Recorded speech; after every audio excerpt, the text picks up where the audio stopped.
여러분 안녕하세요, 삐맨입니다. 11월 12일 미국, 캐나다, 호주, 뉴질랜드, 네덜란드 이렇게 5개국에서 서비스를 시작한 디즈니 플러스는 서비스 시작과 동시에 최신 마블 영화인 캡틴 마블과 어벤져스 엔드게임을 포함시켰는데요. 당연히 이들 중 가장 큰 환영을 받은 것은 어벤져스 엔드게임의 VOD 발매 시에는 공개되지 않은 디즈니 플러스 사용자들에게만 공개되는 새로운 삭제 장면들이었습니다. 오늘은 디즈니 플러스 전용 삭제 장면 6개에 대해 알아보겠습니다.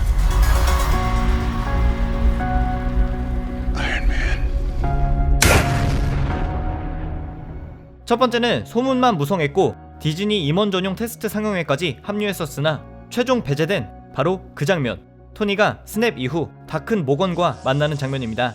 영화 초반의 어린 모건의 첫 등장씬에서 입고 있던 옷을 똑같이 입고 있는 그는 처음에는 반신반의하다가 눈앞의 그녀가 자신의 딸 모건이라는 것을 금방 알아차리는데요. 곧이어 딸의 생존과 자신의 죽음을 알게 되자 잠시 멘붕에 빠집니다. 이에 모건은 토니 덕분에 모두가 살 수 있었다고 말해주는데요. 그리곤 서로 사랑한다고 이야기하고 장면은 끝이 납니다. 사실 이 장면이 영화의 최종본에서 빠졌다는 소식이 들렸을 때는 아쉬웠지만 비로소 보고 나니 조금 다른 생각이 들었는데요. 감독인 루소 형제는 디즈니 플러스의 코멘터리에서는 영화의 후반부에 잔잔하고 슬픈 감정이 흐르는 장면들이 상당히 많은데 이 장면까지 넣으면 너무 질질 끄는 느낌을 줄까봐 였다고 했지만 몇 달 전 인터뷰에서 그들이 이야기했던 테스트 상영회에서 다 큰 모건과 토니의 감정선을 관객들이 이해하기 힘들어했다가 좀 더 납득이 가는 이유라고 생각합니다.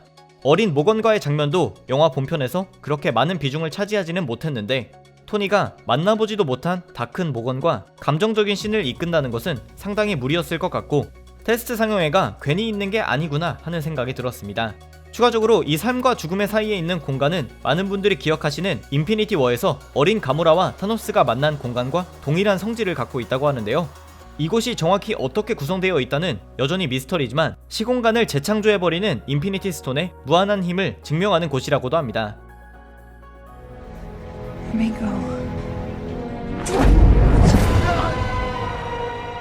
두 번째 삭제 장면은 블랙 위도우의 죽음을 완전히 다른 방식으로 그린 것인데요. 호크아이와 블랙 위도우가 서로 죽으려고 최선을 다해 싸웠던 것과는 다르게 삭제된 버전에서는 누가 뛰어내릴까를 고민하던 찰나에 타노스의 부하들이 보르미르로 와서 그들을 공격합니다. 둘이 함께 이들과 싸우지만 블랙 위도우는 싸우면서 절벽을 향해 뛰어가는데요. 호크아이가 싸우는 와중에 혼자 뛰어내리려던 블랙 위도우는 적들이 쏜 총에 여러 번 맞고 절벽으로 가까스로 기어갑니다. 그리곤 뛰어내리기 직전 호크아이를 바라보던 그녀는 그의 뒤로 걸어오는 타노스의 모습을 보고 어서 뛰어내려 버리는 것으로 소울스톤과 맞교환되는데요. 이 장면의 경우에는 아이언맨과 다 큰 딸의 만남 만큼 컴퓨터 그래픽 처리가 꽤 된 것으로 보아 최종본 직전까지도 갔던 것으로 확인됩니다. 이 장면이 삭제된 이유로 감독들이 제시한 것은 타노스의 병사들 때문에 블랙 위도우의 마지막 순간과 그것을 지켜보는 호크아이의 애절한 감정에 더 집중하기 위해서였다고 하는데요. 하지만 그 점 이외에도 이미 영화의 러닝타임이 3시간이 넘어갔고 전투 장면은 후반부에서도 충분히 볼 수 있기 때문에 삭제했다도 하나의 이유로 보입니다.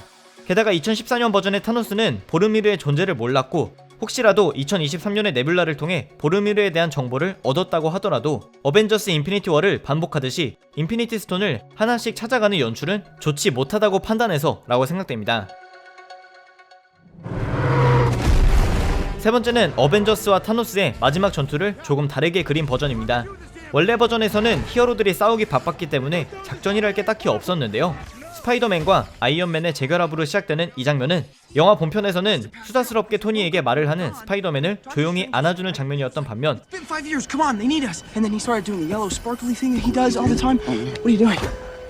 삭제된 장면은 두 사람이 상당히 장난스러운 톤으로 재회하는 것을 확인할 수 있었습니다. 게다가 사라졌던 스타로드가 로켓과 반갑게 재회하는 모습, 그리고 2023년의 네뷸라를 따라서 나오는 2014년의 가모라를 로켓과 멘티스에게 보여주는 장면도 나오는데요. 이후 히어로들이 다같이 모여서 인피니티 스톤들을 어떻게 타노스의 군대가 달려오고 있는 곳까지 가져갈지를 의논합니다.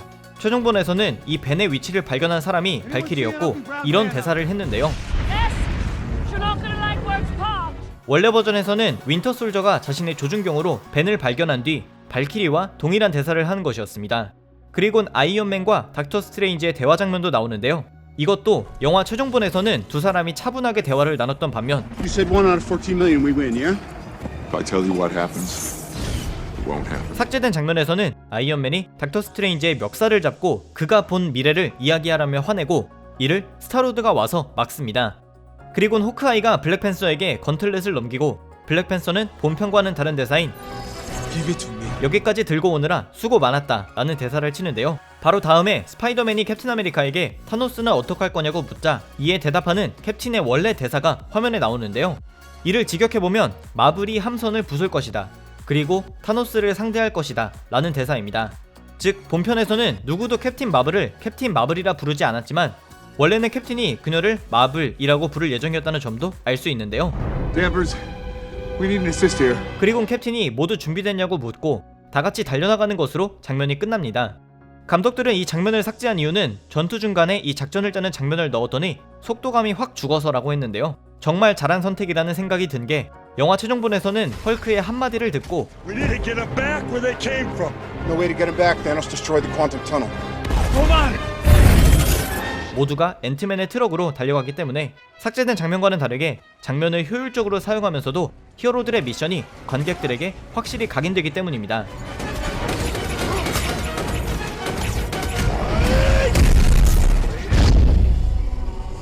네 번째와 다섯 번째는 둘 다 에인션트 1과 헐크의 대화를 그리고 있는데요. If I give up the time stone to help your reality, I'm dooming my own. 삭제된 장면에서도 영화의 최종본과 같이 특정 시간대에서 인피니티 스톤 하나가 사라졌을 때 새로운 타임라인이 형성되고 그것이 수많은 사람들을 위험에 빠뜨릴 것이다 라는 메시지는 똑같습니다. 단지 그것을 설명하는 방식 그리고 두 사람 사이에 큰 갈등 없이 인피니티 스톤을 쉽게 헐크에게 내어주는 에인션트 1의 모습 그리고 인피니티 스톤을 주면서 의미심장한 말을 남기는 에인션트 1의 대사까지 영화의 최종본과는 사뭇 다른 구성인데요. 감독들은 이 장면이 관객들에게 시간여행과 인피니티 스톤이 사라졌을 때 오는 위험성을 짚어주는 장면이기를 원했기 때문에 최대한 간결한 버전으로 각본부터 장면까지 전부 다시 작성하고 재촬영했다고 합니다. 마지막 여섯 번째는 이번에 디즈니 플러스에서 공개된 새로운 삭제 장면들 중 가장 의미 없다고 판단되는 것인데요. 바로 새로운 양자 수트를 구경하는 아이언맨의 모습입니다. 양자 수트의 최종본과 다른 점은 헬멧 스타일의 양자 수트가 아니라 네뷸라가 개발에 도움을 준 푸른색의 투명막을 두른 헬멧이었는데요.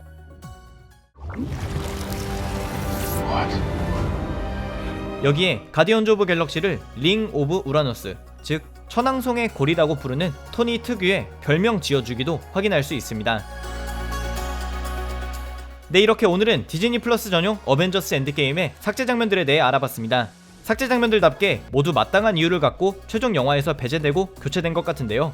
이렇게 엔드게임이 개봉하고 반년도 더 지난 상황에서 새로운 삭제 장면들이 공개되는 것을 고려해보면 아직 디즈니가 숨겨놓은 게 많다는 것을 알 수 있습니다. 디즈니 플러스가 현재 서비스하고 있는 5개국을 시작으로 2021년까지 유럽과 아시아, 남아메리카 지역에 서비스를 런칭할 예정이어서 이후에도 충분히 공개될 가능성을 엿볼 수 있을 것 같습니다.